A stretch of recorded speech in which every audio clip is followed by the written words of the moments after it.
primero del estudio llamado de Tendencias y Consumos Digitales en Argentina que realiza la Fundación Colsecores, que es un estudio hecho precisamente a través de metodología digital en todo el país para ver qué hacen las argentinas y los argentinos diariamente en Internet. Lo más obvio de decir es que, en general, quien está en las redes sociales prácticamente con unanimidad acceden a ella cotidianamente. Este valor realmente es muy alto. Cuando digo unanimidad es porque más o menos estamos hablando de que el 97% de los argentinos acceden con regularidad a las redes sociales, ¿sí? E incluso más del 90% escucha música habitualmente en las redes sociales, y un poquito menor al 80 y largo por ciento de la gente entra a la web digital de manera cotidiana, ¿sí? Luego hay otra gente que más o menos ubicaríamos en un valor cercano al 75%, ve canales de TV abierta o por cable, ¿sí? Y luego algo menor a esto, pero no mucho menor, valores cercanos a 70%, gente que entra literalmente a ver contenidos por streaming, ¿no? Lo que son plataformas.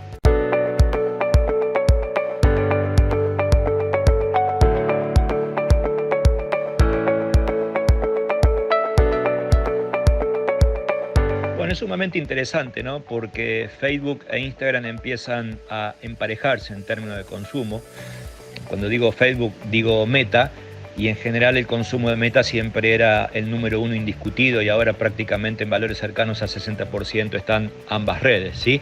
En todo caso, hay que reconocer que Facebook es una red mucho, pero mucho más adulta. Luego le sigue YouTube, ¿no? Con prácticamente un cuarto de la población, y en menor medida TikTok y Twitter con 13 y 12% respectivamente. Quizás el elemento más interesante es que, así como Facebook es una red adulta, el consumo de TikTok en la franja joven, que particularmente ubicaríamos entre 16 y 24 años, es 3 veces más grande que el promedio, ¿no? Y en general, más allá del consumo de redes sociales, la enorme mayoría, lo primero que usa las redes sociales es para la información en primer término.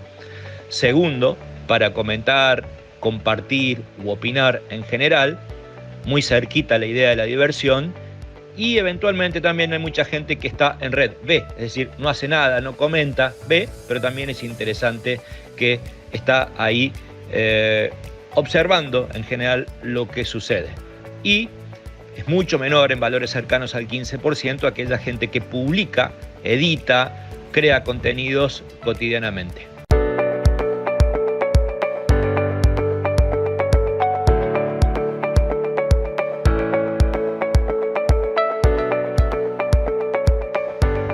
Yo diría que en general la vida musical, que es alta para la mayoría de la población que está en las redes sociales, básicamente además es muy dependiente del celular, ¿no? Prácticamente un valor cercano al 80%, 79% escucha música a través del celular, y un cuarto escucha música en la computadora. De hecho, quienes escuchan música, en los equipos o en los aparatos de radio en general, ya empieza a ser la minoría, ¿sí? Y en general, también es interesante, derivado de esto, porque en general o mayormente lo que más espera la gente de las radios es escuchar música, y recién debajo de ellos es la idea de estar actualizado o de informarse, y bastante más abajo, particularmente consumir noticias deportivas o educativas. Pero por sobre todo, lo que se escucha es música, y en segundo lugar, tener la sensación de estar actualizado.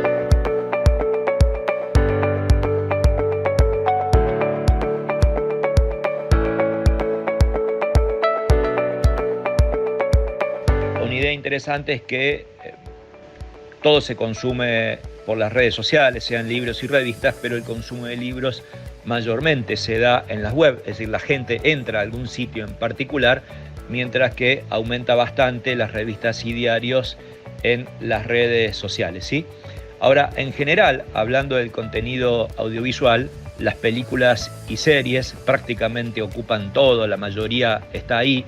Baja algo, ¿no? Más de un 10% baja el consumo de noticieros e informativos, sigue bajando la idea de programas culturales y documentales, sigue bajando la idea de la música, ¿sí? También es interesante, ¿no? Bastante parecido al consumo musical, cómo la gente consume tutoriales y programas educativos y sigue bajando las transmisiones deportivas, ¿no? ¿Sí? Es interesante entonces porque lo que más se consume en términos audiovisuales son las películas y series, ¿no? Y ahí entra obviamente también a jugar muchísimo lo que significan las plataformas o los streaming, ¿sí? O las plataformas de streaming, donde claramente el reinado lo tiene Netflix, ¿sí? Más del 72% de quien está conectado al mundo digital y ve contenidos lo ve a través de Netflix, y después baja muchísimo esto en plataformas como YouTube, como Star Plus, como Disney, como Spotify o como Amazon, ¿sí? Solo por citar ejemplos.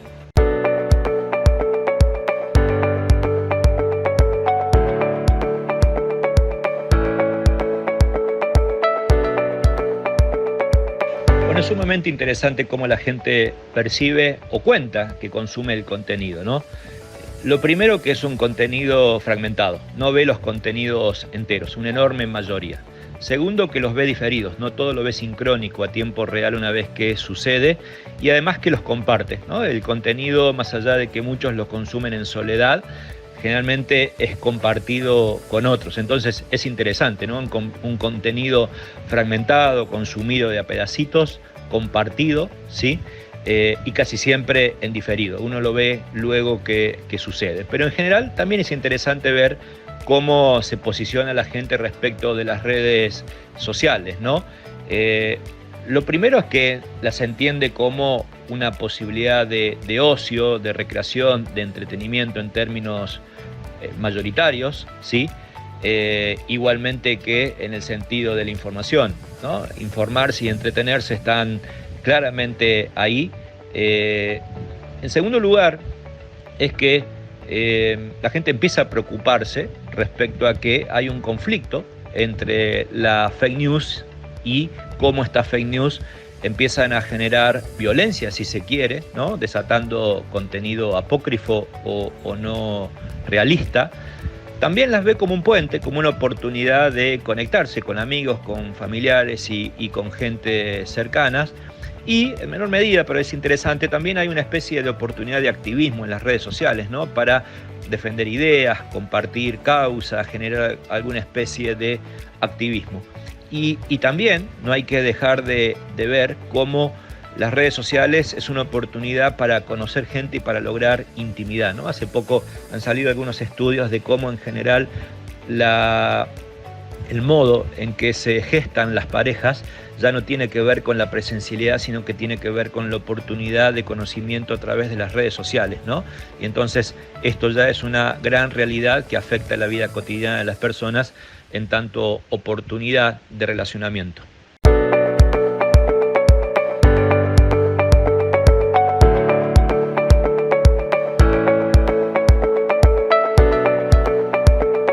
Sí, claramente. Si bien este estudio se realizó en octubre, es decir, ya había una idea de que el ajuste, como decimos nosotros, toma forma en el consumo digital, porque es mayor la cantidad de gente que piensa disminuir antes que aumentar consumos digitales, y prácticamente se da en todos lados, ¿no? Por ejemplo, en los jóvenes, en lo que es el uso de videojuegos en formato streaming, el pago de suscripciones a diarios, revistas o libros digitales, y en general otro tipo de aplicaciones que generalmente uno descarga o usa temporalmente, ¿no? Entonces, claramente sí, esto es una variable de ajuste significativa que además, me animo a decir, yo diría con bastante facilidad y contundencia, que si esto era en esa época, hoy con el aumento, incluso con la dolarización, entendamos que mucho servicio está dolarizado y tras la devaluación el impacto en el bolsillo es mucho mayor, esta tendencia va a aumentar significativamente.